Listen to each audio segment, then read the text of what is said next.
Hey all, it's David Ducker coming back at you, and today I'm going to be talking about balance in RPGs, game balance. I am not a proponent of balance in games at all. Let me quote a great man now. King Balance is dead. Long live the king. That's going on to main man Andrew Wood. But he also doesn't care for balance in RPGs at all. So I'll kind of present two different viewpoints. The viewpoint I hear a lot, and I don't really understand it, so if I'm not repeating it properly, too bad. Just maybe someone could do a video response explaining it or contrasting my opinion. But to my understanding, people are trying to tell me that every player in the game should have the exact same number of experience points at all times from the GM. And this will somehow make the game better. To my understanding, that's their concept of balance. I've heard the word fairness used. It's only fair. Well, to me, what's fair is the person who works the hardest gets rewarded the most, and everyone can work as hard as they want to work. Now, not only is it fair and that you can all work as hard as you want, but the game will improve because of that. You're all actually working instead of, if it's just a handout, you're not going to work for it. You're just going to get it. And for those who do work for it, what's the motivation? Because they see somebody else not doing anything and they're both getting the same stuff. Why shouldn't they slack off? So to me, first of all, that's still fair, saying you will get rewarded as hard as you work. That's perfectly fair to me, and it improves the game. So the fairness, I feel, is not a fair argument to try and say that this system is unfair. The other thing they say about why balance is good, or why rewarding everyone equally is good, is because that way everyone's abilities will be exactly equal, and that way everyone will have more equal opportunity to get into the spotlight. This is just a blatant lie, in my opinion, because even in a game that seemingly devotes itself to balance, such as Pathfinder, if you give everyone this exact same amount of experience points, their abilities, even their total abilities, can be vastly different, based not only on class selection, but also just on their build. So the great example, I believe, would be one person is playing a wizard, and they're a generalist wizard, and the propensity for power gaming and for breaking that class and using that class to break the game is well known. It's a very, very powerful class. Versus someone, same amount of XP. I've given them exactly fair treatment. They're playing, however, as a fighter. And let's say, let's take this example to the extreme. Let's say this player doesn't really care to power game. This player is just going to build his character the way he wants to and say, oh, well, my character, he is good at fighting, but he's also good at leading armies and managing the affairs of his castle. And he's got charisma, and he knows how to dance because he's a noble and they attend balls. He knows a lot of history because he's well educated. So he's spread himself into all these areas and made a realistic, well-balanced, plausible character. And he's not power gamed, and he's in the same game as a wizard who has power gamed tremendously. Is that balanced? Is it? I don't think it is. I don't think that's going to be balanced. brother. So to me, even in that system where it seemingly supports balance, you're not going to get it. And this is a hyperbolic example, but it still applies to two people are both playing fighters. They're not going to be balanced against each other. If two people are playing wizards, they're not going to be equally balanced against each other either. A balance isn't fun, in my opinion. Balance is uniformity, and uniformity is boring. So to me, first of all, you can't achieve balance even if you try really, really hard. So I really try very hard anyway, because I know it's kind of a lost effort, and my energy would be better served devoted elsewhere. And second of all, just different people's capabilities will result in inherent imbalance if you reward people for doing well.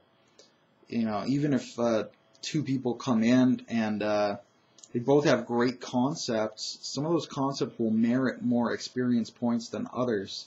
If you're coming in and you've got a great idea to play a 10-year-old girl with psychic powers, and that could be so much fun for you, and you have so many storylines about it, versus someone who comes in and they're playing an ancient wizard who's been enmeshed in politics, and has made all these allies and enemies and mentors and students, and one of his mentors is still alive because he's a lich, and their XP is just going to be different, just because of the story and just because of the different character types.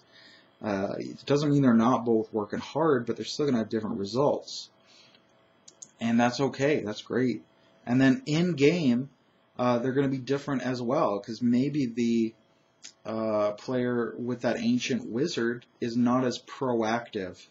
So in game, he's not going to earn much XP, whereas the little girl, she might be all over the place, doing things, contributing to the world, creating stories, embellishing upon stories, and she'll be racking up XP every session.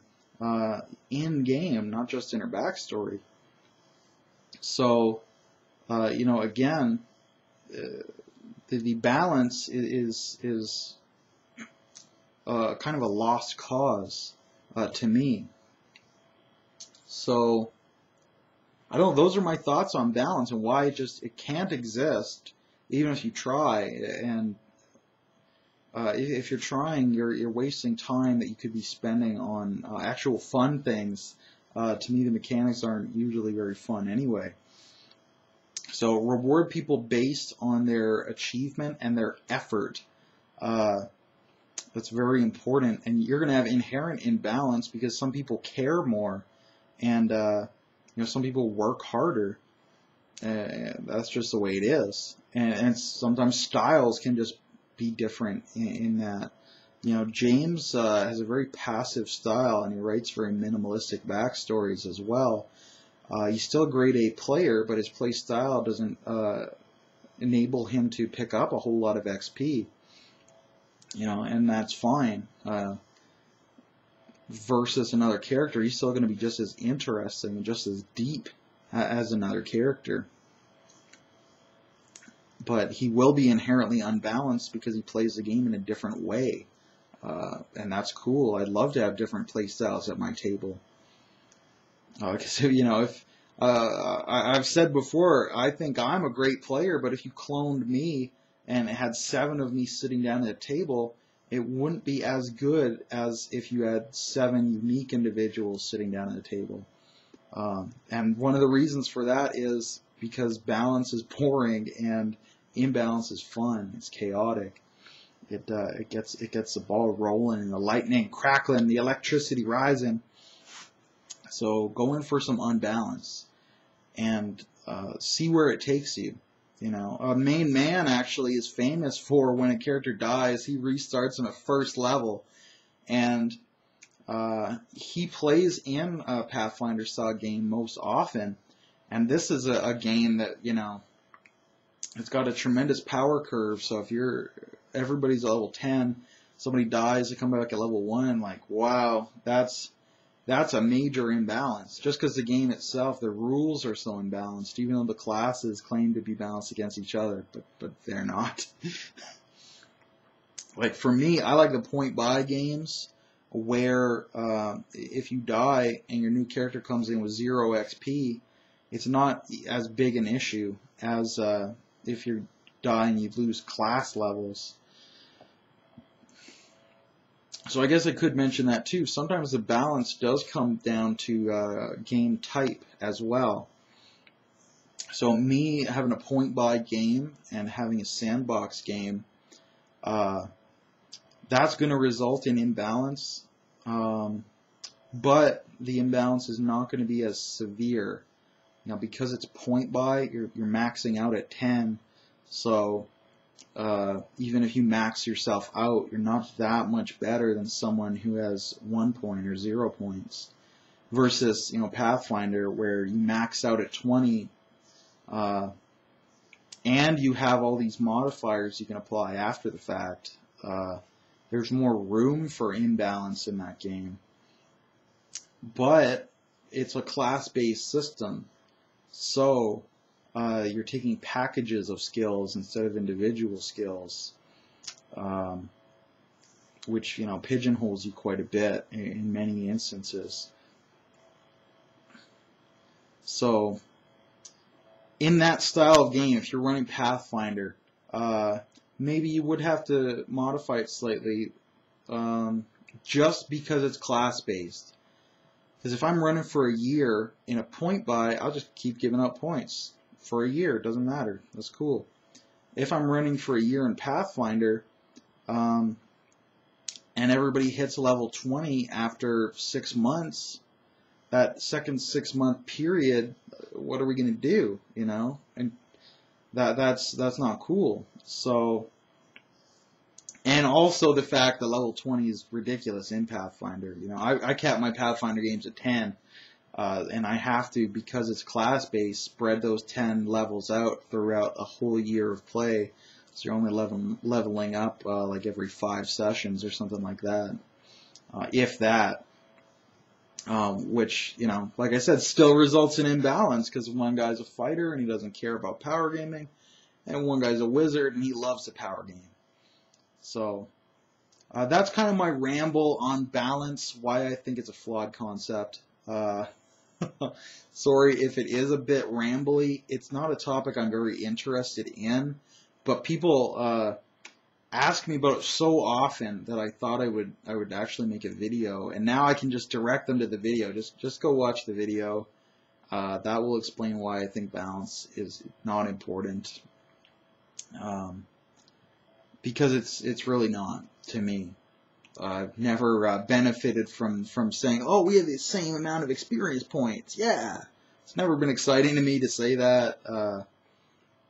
It has been exciting to me to say, oh man, that guy's got twice as many XP as I do. I better be nice to him, especially if he's another party member. It's a great reason to stay in the party and be nice to each other, as if you really need each other. Legends of the Seven Sands kind of collapsed because Josh became so much more powerful than everyone else in the scope of the game, because he was power gaming and other people weren't power gaming, and because Pathfinder's so inherently broken. So that develops a lot of interesting storylines, though, to deal with that in game. Versus a game like Tyson's Not Close game. This game called Not Close. I played a character who was vastly underpowered compared to my teammates, and that really caused me to be nice to everyone, because I knew I needed them to survive. Especially since Tyson, as a GM, is a killer game master, and he's coming for my ass. So those are my thoughts on balance. I'm going to finally end this video here before I take up any more of your time. Everybody have a good day, though. Cheers.